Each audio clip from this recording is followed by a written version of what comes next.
টাকা অনেক আছে, অনেক অর্থ আছে, গাড়ি বাড়ি আছে, তাহলে পৃথিবীর জমিনে এমনি অবস্থাতে দেখতে পাওয়া গেল সৎ টাকা এমনি করে জীবন যাপন করছে। আবার অনেকে দেখতে পাওয়া গেল যে পৃথিবীর জমিনে অসৎ ভাবে জীবন যাপন করে, কেউ বা সুদ খায়, কেউ বা ঘুষ খায়, কেউ বা লোকের জমি ফাঁকি মেরে নেয়, কেউ বা বুনেদের জমি ফাঁকি মেরে নেয়, ইত্যাদি ইত্যাদি করে নিয়ে কেউ বা বিলাপ করে, কেউ বা ইত্যাদি হারাম কাজ করে, এই করে নিয়ে বিশাল কোটিপতি হয়ে গিয়েছেন। নাম হয়েছে মালিপুতার ডন। মালিপুতার ডন হয়ে গেল।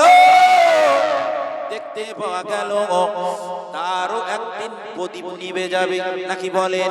তারও একদিন প্রদীপ নিভে যাবে, কবরে চলে যেতে হবে। তাহলে সকল সামান, সকল আপনার টাকা পয়সা, ধন দৌলত, গাড়ি বাড়ি সব কিছু রয়ে গেল।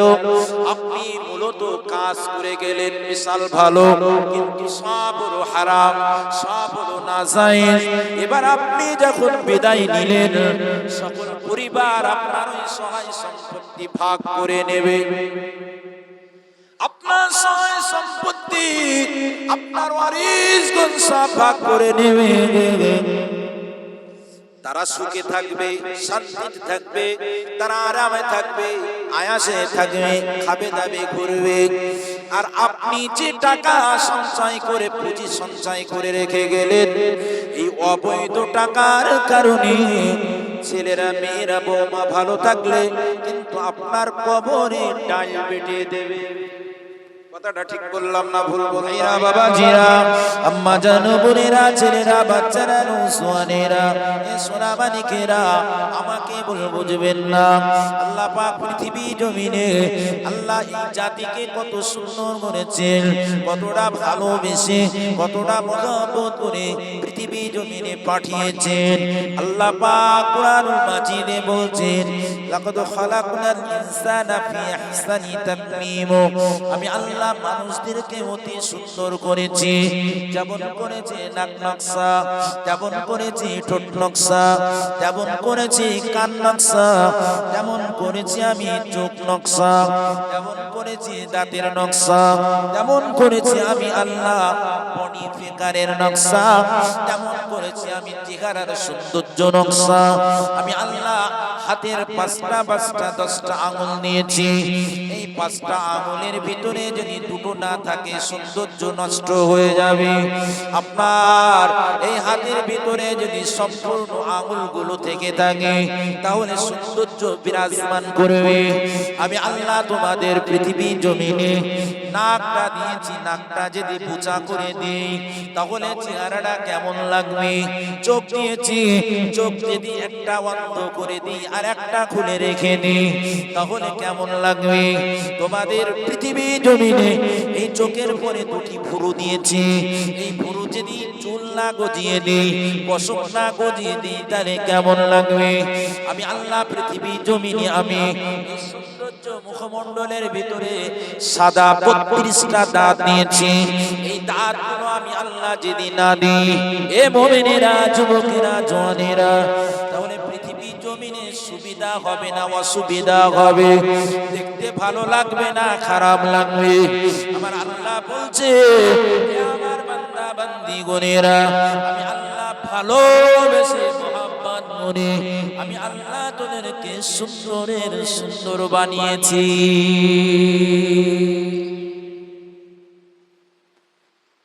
কত মানুষের কান আছে কালা, শুনতে পারে না।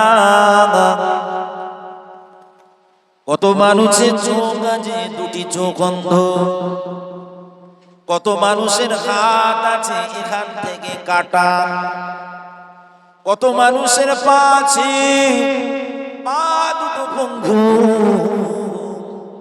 কত মানুষের চেহারাটা আকৃতি আকার অন্য ধরনের। আল্লাহ ভালোবেসে মহব্বত করে প্যার করে আল্লাহ আমাদেরকে সুন্দরের অতি সুন্দর বানিয়েছে। হে মুমিনেরা, ছেলেরা, বাচ্চারা, নওজওয়ানেরা, এখন বাগদা হসপিটালে যান। কত মা ও বোন, কত ভাই হসপিটালের বেডে শুয়ে আছে। বনগা হসপিটালে যান, দেখবেন রোগ নেই সব বনগা হসপিটালে, সব রোগী। আপনি বারাসাতে যান, বেলুনে যান, কলকাতায় পুজিতে যান, গিয়ে লক্ষ্য করে দেখেন যে আমরাও মানুষ তারাও মানুষ, কত বড় বড় উহুদ পাহাড়ের রোগ নিয়ে তারা ভুগছে। কত মানুষ উহুদ পাহাড়ের মতন রোগ নিয়ে বেডে শুয়ে আছে, ডাক্তার অপারেশন দিয়ে দিয়েছে, দাওয়ায় কাজ হয় না, ওষুধে কাজ হয় না, রিপোর্টে কোনো কিছু মিল হয় না, রিপোর্ট ক্লিয়ার হয়, ডাক্তার বলে কোনো রোগ নাই, ডাক্তার বলে তার শরীরে কোনো আমরা রিপোর্টে রোগ খুঁজে পাচ্ছি না। এ মালিকেরা, গার্জেন পক্ষ, তোমরা বাড়ি নিয়ে যাও, আমাদের ধারণাটা শেষ, আর হয়তো দুনিয়াতে বাঁচবে না, নিয়ে যাও, যা খেতে চাই খেতে দাও, আর আল্লাহ আল্লাহ আল্লাহ আল্লাহ করোগে যাও। কখন তোমার এমনি করে আত্মীয় পরিবারের প্রাণ পাখি উড়ে যাবে। এ যুবকেরা, জওয়ানেরা, আজকে সেই দিক দিয়েও আমাদেরকে ভালো রেখেছেন। একবার জোরে খুশিতে বলি সুবহানাল্লাহ, আর খুশিতে বলি আলহামদুলিল্লাহ। নারায়ে তাকবীর, নারায়ে তাকবীর। এ যুবকেরা, জওয়ানেরা, ছেলেরা, বাচ্চারা, নৌজওয়ানেরা, সোনামানিকেরা, একটুখানি বোঝার চেষ্টা করো। চোখ বুঝে যাবে, বোঝা যাবে না, মৌত হয়ে যাবে, আর কোনো ডিসাইড করা যাবে না, মৌত হয়ে যাবে, আমলের দরজাগুলো বন্ধ হয়ে যাবে, আমাদের সকলের আপনজনগুলো পার হয়ে যাবে। আপনি দুনিয়াতে 20 বিঘা জমির মালিক, আপনি দুনিয়াতে 5টা গাড়ির মালিক, আপনি দুনিয়াতে 5টা ফ্ল্যাটের মালিক, আপনি দুনিয়াতে বিভিন্ন সম্মানেরও মালিক হয়েছেন। কিন্তু শুনুন শুনুন, আপনার যখন হায়াত খতম হয়ে যাবে, হায়াত যখন শেষ হয়ে যাবে, আপনার কিন্তু এত সহায় সম্পত্তি সব কিছু রেখে চলে যেতে হবে, সব ভোগ করবে আপনার ওয়ারিস। কোন কথাটা ঠিক না ভুল? গতকালকে আমি কমলাপুরের একটা দিনের বেলায় প্রোগ্রামে ছিলাম। দিনের বেলার প্রোগ্রামে লক্ষ্য করে দেখলাম তাদের দোতলা বাড়ি, দোতলার ছাদের উপরে মাহফিলটা করেছে, মনে হচ্ছে একটা বল ফিল্ড, 2500-এরও বেশি স্কয়ার ফুট ছাদ। এ মুমিনেরা, যুবকেরা, ছেলেরা, বাচ্চারা, খবর নিলাম সব কিছু হলো ওই চাষের পরে। ওরা বিলাপ করে না, অন্য কাজও করে না, সব হলো চাষের পরে করবে। 30 থেকে 35 বিঘা জমি চাষ করে, টাকা অনেক আছে, অনেক অর্থ আছে, গাড়ি বাড়ি আছে। তাহলে পৃথিবী জমিনে এমনি অবস্থাতে দেখতে পাওয়া গেল টাকা এমনি করে জীবন যাপন করছে। আবার অনেকে দেখতে পাওয়া গেল যে পৃথিবী জমিনে অসাধ ভাবে জীবন যাপন করে, কেউ বা সুদ খায়, কেউ বা ঘুষ খায়, কেউ বা লোকের জমি ফাঁকি মেরে নেয়, কেউ বা বুনেদের জমি ফাঁকি মেরে নেয়, ইত্যাদি ইত্যাদি করে নিয়ে কেউ বা বিলাপ করে, কেউ বা ইত্যাদি হারাম কাজ করে। এই করে নিয়ে বিশাল কোটিপতি হয়ে গিয়েছেন, নাম হয়েছে মালিপুতার ডন। মালিপুতার ডন হয়ে গেল। দেখতে পাওয়া গেল তারও একদিন প্রদীপ নিভে যাবে, নাকি বলেন? তারও একদিন প্রদীপ নিভে যাবে, কবরে চলে যেতে হবে। তাহলে সকল সামান, সকল আপনার টাকা পয়সা, ধন দৌলত, গাড়ি বাড়ি সব কিছু রয়ে গেল। আপনি মূলত কাজ করে গেলেন বিশাল ভালো, কিন্তু সব হলো হারাম, সব হলো নাজায়েজ। এবার আপনি যখন বিদায় নিলেন, সকল পরিবার আপনার ওই সহায় সম্পত্তি ভাগ করে নেবে। আপনার সহায় সম্পত্তি আপনার ওয়ারিসগণ সব ভাগ করে নেবে। তারা সুখে থাকবে, শান্তিতে থাকবে, তারা আরামে থাকবে, আয়াসে থাকবে, খাবে দাবে ঘুরবে।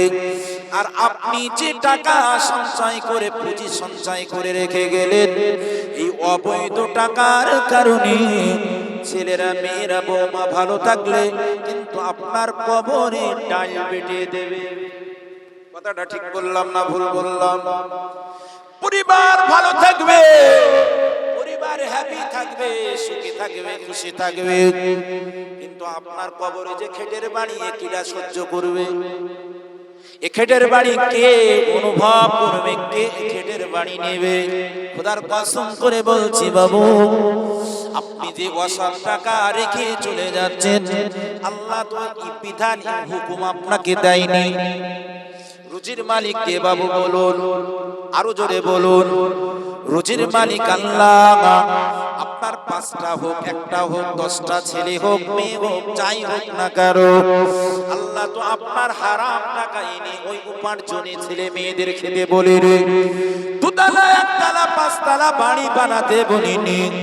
রুজির মালিক যখন আল্লাহ, রুজির চিন্তাধারা নিয়েছেন যখন আল্লাহ, আপনি ফ্যান খাবেন না, আমানি খাবেন না, নুন খাবেন না, পান্তা খাবেন, ডিসাইড করার মালিক হলো আপনার আল্লাহ। তাহলে আল্লাহ পাক আপনাকে একবার অর্ডার দিয়ে যে আল্লাহর বান্দা, তোর 5টা ছেলে সকলে 2তলা করে বাড়ি বানিয়ে যা, সকলের 1তলা করে ঘর করে যা, কারোর 1 লক্ষ করে টাকা দিয়ে যা, 4 চাকা গাড়ি কিনে যা, জমি মালিপদারে মাঠে জমিগুলো তুই কিনে নে, যেভাবে হোক কিনে নে।